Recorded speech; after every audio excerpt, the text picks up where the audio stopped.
Hello guys, nandito kami po sa abot po.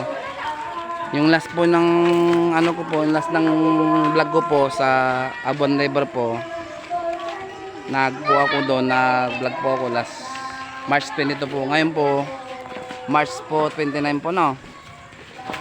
Ito po, tapos na po yung pista. Galing kami dito sa abot. Oo. Ang nakakuha ito si Pastor, yung dating kasama ko sa Ordaneta, sa magkasama kami sa Perian. Salamat sa kanya, pinapasok po ako. Ito po yung ano po unit niya ni Pastor. Sa kanya po ito sa kanya ito, tangga niya, rainat po ito, narinat niya po ito.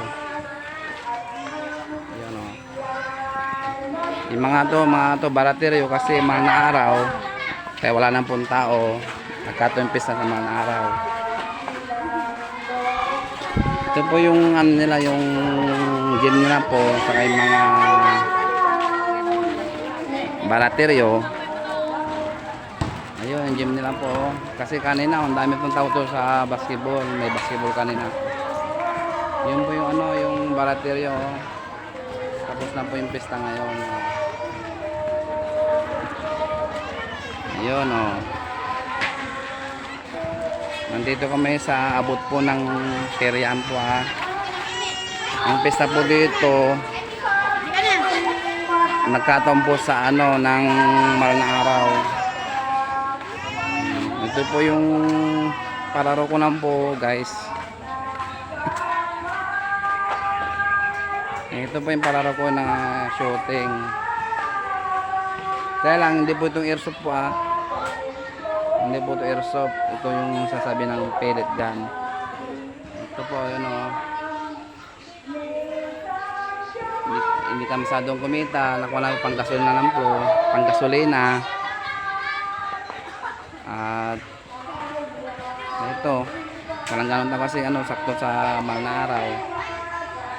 Sa next na pupunta namin po na sa susunod po sa 1 week po na po magbablog po ako.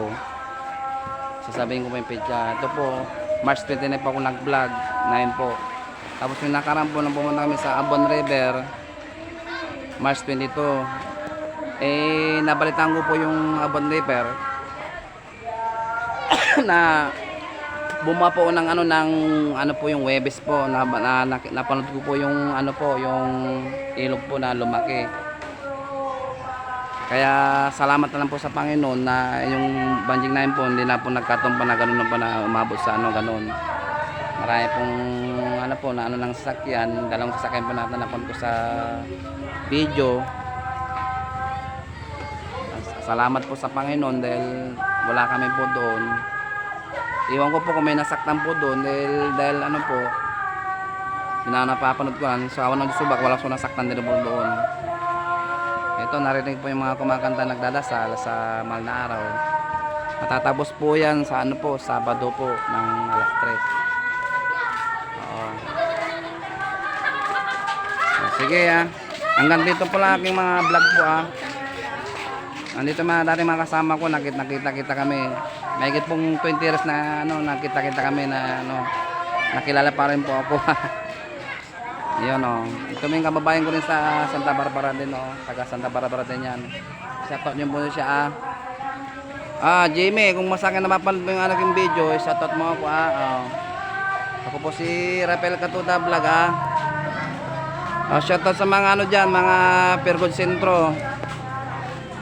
Shoutout sa inyo, sana shoutout nyo po ako mga katuda ko dyan Saka si mga pinsan ko rin dyan sa Pangasinan. Shoutout sa iyo Shasha sa aking vlog Shasha Kapito. Pastor, nandito po na yung vlog ko Pastor inano ko na po yung mga unit mo Pastor Salamat sa iyo na pinapasok mo rin po ako. Salamat din po sa iyo Kuya Pugot na pinapasok mo rin ako dito rin. Nakita tayo sa sa Perian. Saka pasensya na po, hindi ko po sasabihin po kung saan kami sa Perian. Baka may mga kasama ko, matutunugan nila kung saan po ako sa Perian po. Sasabihin ko na lang po kapag tapos ng pista po Dito tapos na pong pista. ano ko namin, pangkrudo na ko namin lang. Kaya paensya mo na po dyan mga ano, yung mga nautangan ko po dyan sa bila. Kaya sa motor ko si Kuya Altar, paensya mo na po yan dahil di pa kumita. Bayan mo ko yan kapag kumita po yan, mababayaran ko po yan. Pagka malang, doon ko tumatakbo sa mga utang ko. Salamat po sa inyo ha. Sana pa-share po at pa-share na po, i-follow nyo po ako sa aking vlog po. Salamat po sa inyo. God bless po sa inyo lahat.